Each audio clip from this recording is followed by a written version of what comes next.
احنا في طوبة اللي بتخلي الصبية كركوبة، واحنا في عز الشتاء كده بتلاقي نفسك داخل بصدر واسع على الحمضيات.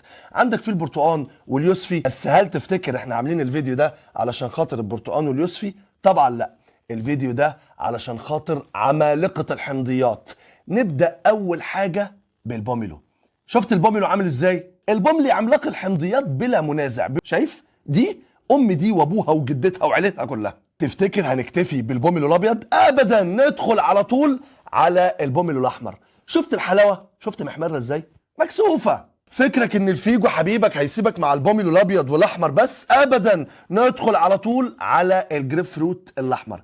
احنا النهارده هنقضيها حاجات كبيره. بص اتفرج على الحلاوه، ونحط قدامهم عيالهم البرتقال ابو سره واليوسفي. زي ما انت شايف كده الراس الحلوه اللي قدامك دي، هنبدا نفتح ونشوف بيقولوا ايه من جوه، ونشيل دي ونشيل دي، ونيجي بقى للعملاق الكبير.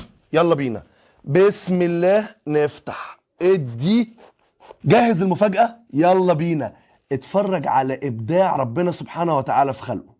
وندخل على البوملي الاحمر. حمر وحلاوه يا بوملي، سيبك من البطيخ دلوقتي. يلا بينا نفتح، بسم الله اديله. هوبا جاهز. يلا بينا اتفرج على ابداع ربنا سبحانه وتعالى في خلقه. وندخل على الجريب فروت الاحمر. يلا بينا بسم الله.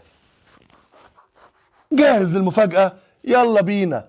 شايف كمية القشر قد ايه قبل ما توصل للثمرة نفسها؟ بص في كمية سفنج جوه تعمل منها مرتبة. بص قد ايه اهو.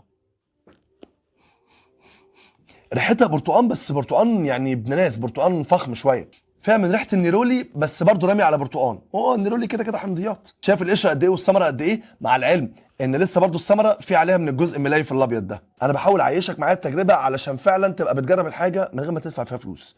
بسم الله الرحمن الرحيم.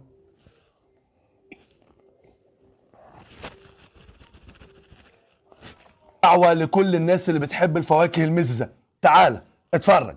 شيل مزازة بالطن، عيش يا باشا. البوملي طعمها ميكس ما بين البرتقال والجريب فروت، وطعمها فيه مزازة عالية قوي. ندخل على الجريب فروت. يلا بينا بسم الله. بسم الله.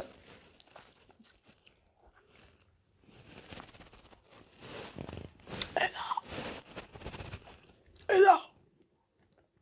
ايه ده؟ ايه؟ طعمها وحش قوي. جريب فروت الاحمر مزز ومر الاتنين مع بعض. بالمناسبة لكل اخواتنا العرب اللي بيسالوني يعني ايه مزازه، طعم مزز يعني طعم حامض، يعني تحس فيه لسعه. نبدا نشوف هنا البوملي الاحمر هيقول ايه معانا من جوه. بسم الله. هروح دلوقتي. الريحه هنا قريبه قوي لريحه النيرولي. يلا بينا نجرب. بسم الله. هي مالها بتقع عليه كده؟ ايه ده؟ ده لطيف. دي أول مرة في حياتي آكل حمضيات بطعم البطيخ. عمالقة الحمضيات بيتزرعوا في آسيا بكل أنحائها، وفي أفريقيا الوسطى، وفي جنوب أفريقيا، وفي مصر، وفي بلاد الشام. والثلاثة الحلوين دول جايين من فلسطين. سلام من القاهرة إلى فلسطين الحبيبة. تعال بقى ماخدك في رحلة سريعة في فوائد عمالقة الحمضيات. نبدأ بالبوملي. عايز أقول لك إن الشيء اللي أنت شايفه قدامك ده فيه إنزيم حارق للدهون. البوملي يعتبر قنبله الياف، والالياف طبعا بتاخد وقت كتير علشان خاطر تتهضم، وده بيخليه يملى البطن ويحسسك بالشبع وما تقعدش تاكل طول ما انت قاعد. البوملي كمان بيقلل مستوى الكوليسترول في الدم، بيسرع من عمليه التئام الجروح. اكل البوملي بانتظام بيقلل من فرص الاصابه بمرض هشاشه العظام. تاروغ فيتامين سي، وده بيخليه يرفع المناعه بشكل كويس قوي. ندخل بقى على الفوائد بتاعت الجريب فروت الاحمر. شفت الفوائد اللي لسه قايلينها في البوملي؟ عيدها تاني وحط عليها انه بيقلل خطر الاصابه بالسكتات الدماغيه، بيساعد على نزول مستوى ضغط الدم. هو في مركبات تانية بتساعد في القضاء بنسبه كبيره جدا على الهرمونات السرطانيه. من يوم ما اتولدنا واحنا عارفين ان الجريب فروت بينزل الوزن. بتعمل دايت؟ كل جريب فروت. بتاكل جريب فروت يبقى انت بتعمل دايت. سهله اهي. الجريب فروت والبوملي الاثنين بيساعدوا جدا في تحسين صحه البشره والجلد، معزز قوي لصحه الجهاز الهضمي. في فيتامين اي وسي وكالسيوم ومغنيسيوم. طبعا مش هنتكلم عن الغلابه دول، احنا عارفينهم كويس قوي. لو بتحب الكوره هتلاقيني سايب لك ابلكيشن تقدر تتابع منه كل الاحداث بتاعت الماتشات المحليه او العالميه، هتلاقيني سايبه لك تحت في الكومنتات. وفي الاخر خليني اقول لك ان لغايه ما الشتاء يخلص اوعى تقطع الحمضيات من بيتك. الكلام ده كله سعره رخيص جدا، وهتلاقيه موجود في سوبر ماركت كتير قوي، وهتلاقيه كمان موجود في الاسواق. ده محدش ابدا يجيبه مكانك، ده مهم لصحتك، انا مش هجيبه مكانك.